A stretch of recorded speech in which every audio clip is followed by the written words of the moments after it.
In a quiet village surrounded by tall trees and red earth, lived a young woman named Adama. She was known for her beauty and calm spirit. Every morning she would wake up early, tie her colorful wrapper, and sweep her compound with care. The village roosters crowed as she walked past with her clay water pot, smiling at the elders along the way. Adama wasn't just beautiful, she was kind. People admired her, especially for her Jollof rice, which she cooked during festivals and special days. Her food smelled so good that even people from neighboring villages would visit just to get a taste. One market day, Adama carried a basket full of fresh vegetables and dry fish. Her braids were neatly tied behind her head, and her face glowed with a quiet strength. Everyone greeted her, and she responded humbly. But something began to change. Rumors started to fly. Adama's Jollof is too sweet. Is she adding something strange to it? At first, Adama ignored the whispers. But when even children began to giggle behind her back, she grew worried. The gossip reached her grandmother, Mama If, a wise old woman known for her herbs and sharp tongue. Mama Ifa warned her, "Child, sometimes your blessings make others restless, but don't feed the fire of envy." Adama continued her cooking, pouring her heart into every pot. She would gather firewood, wash the rice carefully, add the dry fish, crayfish, fresh tomatoes, and blend the pepper by hand. When the stew boiled, the entire village would know Adama was cooking again. One day during a festival, her compound was filled with laughter, music, and the smell of food. Adults danced. Children ran with plates full of food. Everyone enjoyed her Jollof rice until it finished. And then tension rose.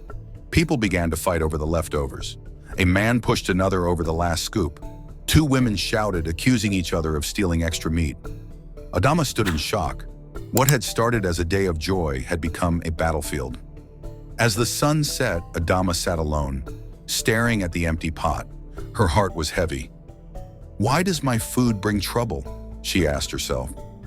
Later that evening, Adama made her way through a forest path, her feet brushing against dry leaves. She carried a small calabash wrapped in cloth, her mind restless. At the edge of the forest was an ancient shrine, made of stone and wrapped with red and white cloths. She kneeled and placed the calabash down gently. What she didn't know was that Olu, a quiet young farmer who had always admired her from afar, had followed her. He hid behind the bushes, watching as she whispered words into the wind. Fear and curiosity filled his heart. The next day, chaos returned to the village. A group of villagers fought at Adama's doorstep over leftover food again. This time it was worse. People screamed and cursed. Mama Ife stormed out, furious. "Is this what food has turned you all into?" she shouted. That night, Olu confronted Adama. He held the calabash he had secretly taken from the shrine. "What is this, Adama?" he asked. She looked at him, shocked and ashamed. Before she could answer, the calabash fell from his hands and shattered on the ground. A black and purple smoke rose, twisting in the air. The villagers who saw it screamed and ran. Adama fainted in the village square the next morning. People rushed to her aid, their anger now mixed with fear. She remained silent for hours, her body still, her mind far away. As she rested, a memory came to her. A time when she was a child sitting beside Mama Eve, learning to mix herbs and leaves for healing, not for power. She remembered her grandmother's words. "Use what you know to heal, not to harm." The elders gathered under the iroko tree.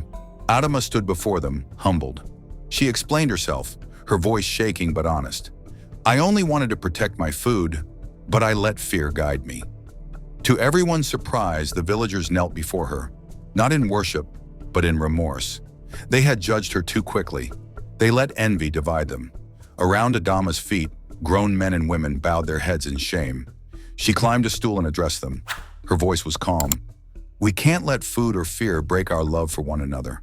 I forgive you, and I hope you forgive me." The villagers cleaned her compound. They repaired her kitchen, washed her pots, and offered gifts. For the first time in weeks, Adama smiled. That evening, the sun painted the village in gold. Families returned to their homes hand in hand. Smoke from cooking fires rose gently in the sky. Peace had returned. Adama sat with Mama Ife under the big mango tree. They talked softly, cracking ground nuts, watching children play in the distance. There was no more fear, no more whispers, just peace and the smell of home. Lesson. Sometimes what we think is power only brings problems. True strength lies in honesty, humility, and forgiveness.